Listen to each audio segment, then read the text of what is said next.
एक समय था जब इज़राइली जो लोग हैं परमेश्वर के उस बात के अनुसार जो है चलते थे। लेकिन वहाँ पर क्या होता है, वो लोग परमेश्वर को छोड़कर जो है अपने लिए एक सामने में बातचीत करने वाला एक राजा की मांग करने लगे। और इस बात को देखकर वहाँ पर परमेश्वर जो है उनके लिए राजा का प्रबंध करता है। सामुएल से कहता है कि सामुएल उनके बीच में जाओ और मैं जिसको कह रहा हूँ उसको तुम क्या करना, उसको तुम राजा नियुक्त करने के लिए सबके सामने नियुक्त करना, क्योंकि मैंने चुना है, ऐसा उनके सब लोग जान जाएंगे।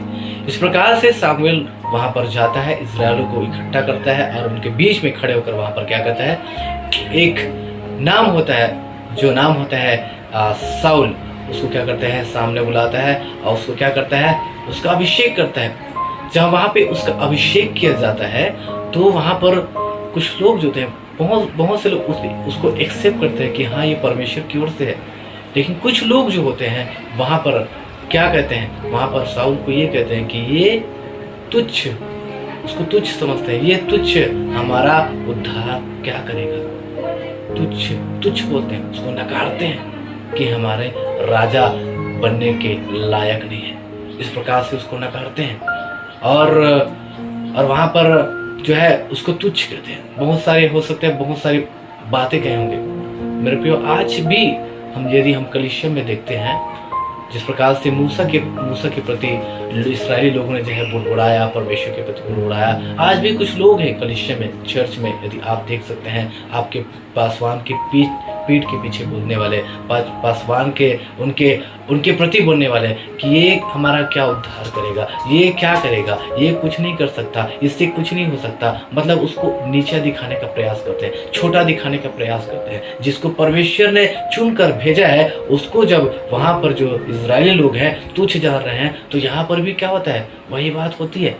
लोग तुच्छ जानते हैं, लोग बहुत सारी बातें कहते हैं, ठीक है। इस प्रकार से वहाँ पर क्या करने लगे, बहुत सारे शब्द बोलने लगे वो जो लोग हैं साउल के प्रति। लेकिन साउल क्या किया, वो चुप रहा, शांत रहा और अपने उनकी ओर ध्यान न लगाया और वो चुपचाप आगे बढ़ गया।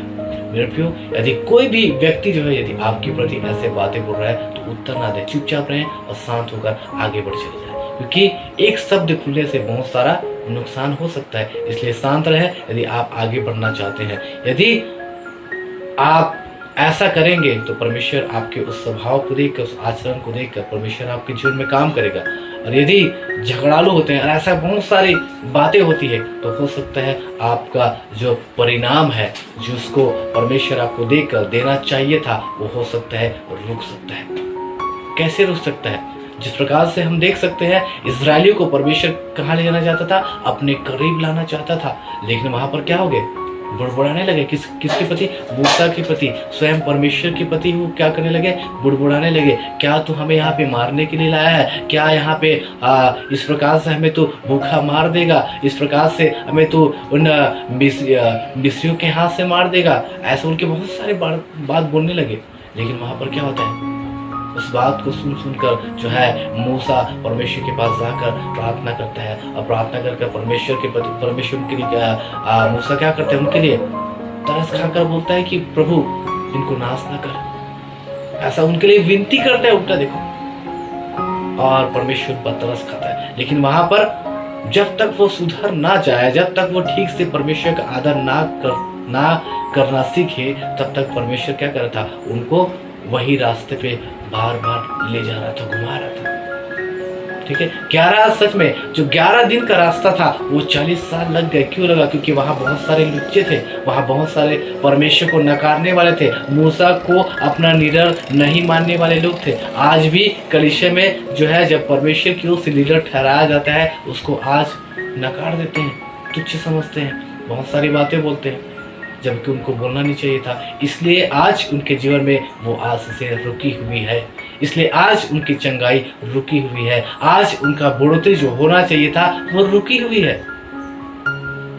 परमेश्वर चाहता है बढ़ाना, लेकिन वो स्वयं ही अपने जीवन में उसको रोक के रखे हैं। यदि बढ़ना चाहते हैं तो परमेश्वर का वचन कहता है चुप शांत रह और आगे बढ़ जा और निकल जा करता है।